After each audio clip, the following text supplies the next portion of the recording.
ntimugaruke, mujye mushaka ibiri hejuru. Aho imfubyi zitarira, abapfakazi badatotezwa, mujye mushaka ibiri hejuru. Umusaraba niwo bendera ryacu twabakije, twemeye Yesu niwo utubeshere. Birabanga Imana itera umwete umutima wa Ahabu kujya kurwana n'umwami w'i Siriya. Uyu mwami w'i Siriya yari afite abafatanyabikorwa 32 bo kudiha, bo gukubita umwami Ahabu. Imana iravuga ngo nzagushyigikira Benihadadi we, nzabana nawe, uzankubitira umunyabyaha. Bibiliya yavuze ngo atumaho umwami Yehoshafati, aramubwira ngo uzaze utabarane nanjye Ramoti Galeyadi. Yehoshafati aramubwira ngo nzagutabara nk'uwitabara, ingabo zanjye zizagutabara, humura turi kumwe. Ngo bajya ku rugamba kurwana. Iri jambo twasomye ngo birirwa barwana, ngo ariko bigeze mu mafu ya nimunsi cyangwa se mu gicamunsi, ngo urugamba rukomeye, Abisiraheli baneshejwe, ngo aha bakomeza guhatiriza. Iyi Imana igushaka itera umwete umutima, ugakomeza ugahatiriza. Ntuve muri korari, ntuve muri ADPR, ugakomeza ugahatiriza, noneho ikazagutsindisha ibyo wumvishe. Ko Yesu yaravuze ngo abumvise byinshi bazabazwa. Ngarakomeza arahatiriza. Bibiliya yavuze ngo umwe mu ngabo z'i Siriya ngapfa kurasa. Apfa kugira gute? Apfa kurasa. Ngo mwamburiruka, unyura kuba general, unyura kuba jefu, unyura kuba ngo uragenda ngo ushakisha Ahabu mu kivuge cy'Abisiraheli. Bwa mbere ngo babanje kwitiranya Yehoshafati na Ahabu. Ntago Imana ijya yitiranya abantu. Niyo twavuka turi impanga tunasa completely, ntago Imana ishobora kutwitiranya. Ngo umwe ararasa, ngo mwambu ugenda ushakisha, ngo ushakisha hari ikibazo. Ngo uragenda ngo winjira mu ihuriro ry'imyenda. Imyenda isobanura imirimo. Umwambi ngo urahinguranya winjira mu ihuriro ry'imyenda. Imyenda ni imirimo mukorera mu idini, ni indirimbo turirimba, n'aya mavuga butumwa, n'aya maturo watanze, ni bya bindi byose wakoze. Umwambi ujya uhinguranya ukinjira mu ihuriro ry'imyenda, ukajya gushakisha ikibazo. Twaririmbye ngo ibyo twakora byose n'umwete wacu wose n'agahinda gasaze, amafaranga menshi ntanga, ibyo nakoze byose bitarimo gukiranuka kwa Kristo egari zeru. Niyo mpamvu tudakizwa n'imirimo, dukizwa no kwizera. Dukomere Imana amashyi menshi cyane. Waba wibeshye cyane warabanje imirimo ukibwira ko imirimo ari izagukiza. Banza wizere ukurikizeho imirimo. Hahirwa abapfu bapfiriye mu mwami, umwuka atiye baruhuke, ariko babanje gupfira mu mwami, imirimo bakoze igenda igize gute? Ibaherekeje. Habanza gukiranuka no kwizera, imirimo ikaza nyuma.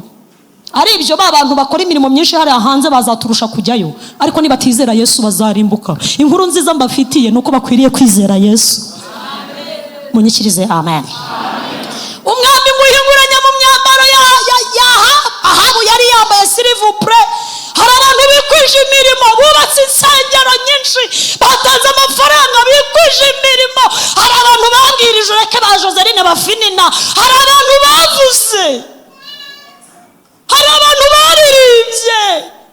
Ubu se naririmba kurusha Miriyamu. Yararirimbye umugore, aririmba indirimbo itarigezwe irepetwa, aririmba indirimbo itarigeze yandikwa n'undi muntu, ayiririmba uwo munsi. Ngo dutegereje kuzayiririmba umunsi tuzaba twicaranye n'umwana w'intama. Nta wundi muntu urayiririmba, ngo yahimbwe kera, irabikwa, abizera bazongera bayiririmbe.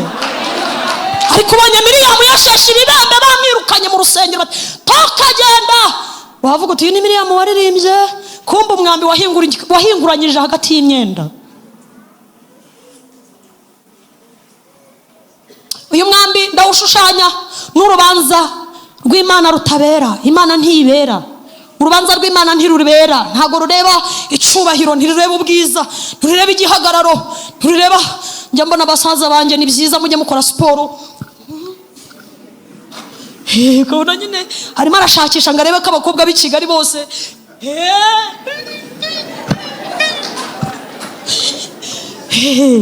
ni byiza mujye mukora siporo. Siporo ni ubuzima. Ariko Paul yavuze ngo abashaka ubwo bwiza n'icyubahiro babishakishe gukora ibyiza. Haleluya. Mukore siporo munakijijwe, ujye uzamura ibyuma avuga ngo ubwo mwami Yesu aho. Mujye muri gym ariko mufite na Yesu, ntimumutego muti inyuma ya gym mwongere mu mutoragure, sibyo se? Haleluya, haleluya. Abari imbere Imana, haleluya. Mujye mu masiporo mukore byose ariko mwibuka ko muri kumwe na Yesu. Kandi imyenda Yesu atakambara muri siporo ntimukayambare. Ibintu Yesu atakisiga mu bukwe ntukabyisiga. Erega Yesu aba muri twe. Ibaze Yesu yayishyizeho biriya bintu pe, akajya areba nk'intuzi.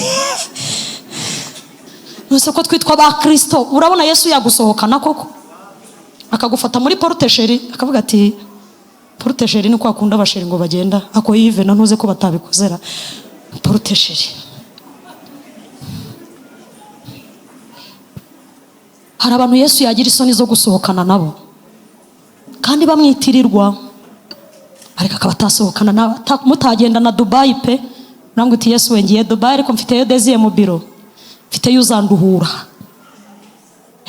Ngo bagira Desire mu biro da, nabyumvise ejo bundi, ariko biba muri Amerika y'Amajyepfo. Hage nabi haba abantu bagira za Desire mu biro, haleluya, ntabahari. Ariko hari umwambi witwa urubanza rw'Imana utandukanye icyaha n'umutima, utazigera na rimwe uhusha. Abari imbere y'Imana, amen. Biteye ubwoba gusumirwa n'amaboko y'Imana. Bibiliya yavuze ngo mbere yuko bajya ku rugamba, Mana yibihe ibyo ntago nabisimbuka, nibishaka bari byo nsorezaho. Tuze guhuza uyu mwambi n'umusaraba wa Kristo, umwambi warashe umutima uhiga icyaha, ariko umusaraba wa Yesu winjiye mu mitima udukiza icyaha. Umwambi w'urubanza rw'Imana urica, ariko umwambi w'umusaraba wa Kristo urakiza. Haleluya. Benshi bari bazi ko nyiri wa wundi, abandi bari bazi ko nyikora ibya kera. Reka mbabwira narahindutse, yampinduye izina, amen. Sinyiri cy'abantu bifuza ko mbacyo, ahubwo ni Imana ishaka ko mbacyo. Reka mbabwira narahindutse, yangiriye neza, abisi. Sinzashingura ikirenge cyanjye muri cya kidendezi cy'amara. Yesu yaruhutse umusaraba, iyi shusho mureba iyi yaruhutse umusaraba nkazongera kubambwa, ariko ibyo yahakoreye biracyafite imbaraga. Ntabwo tumwizera nk'ukiwubambweho, tumwizera nk'uwanesheje byose. Niyo mpamvu tugira igishushanyo tuvuga ngo umusaraba warakoze kwemera Yesu akujyaho. Yesu ntiyapfuye urupfu rw'isasu, nta nubwo yapfuye urupfu rw'inkota, ntiyapfuye urupfu rw'ikirago, yapfuye urupfu rw'umusaraba. Ababyizera dukomere Imana amashyi.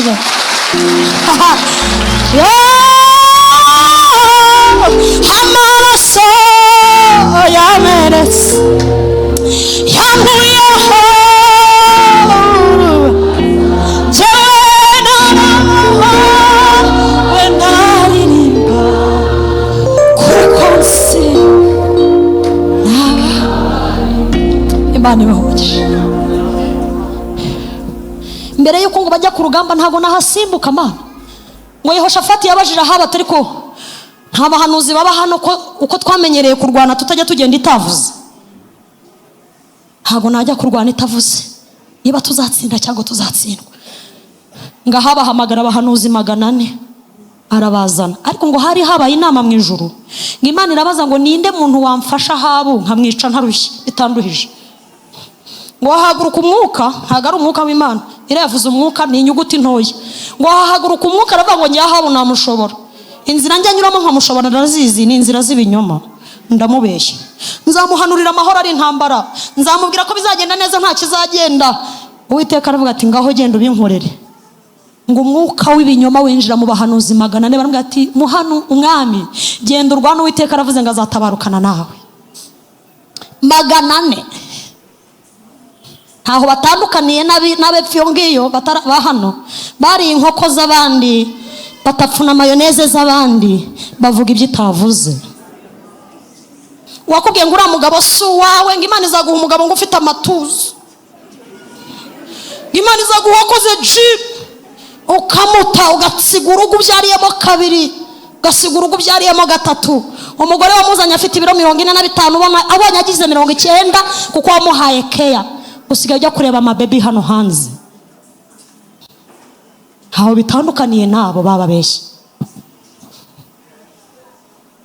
Baramubwira ngo mwami tabara, uzatabaruka amahoro. Yehoshafati arabata abantu 400 bose bahanura ibintu bimwe, 400. ubu habuze n'umuntu n'umwe ubihinyuza.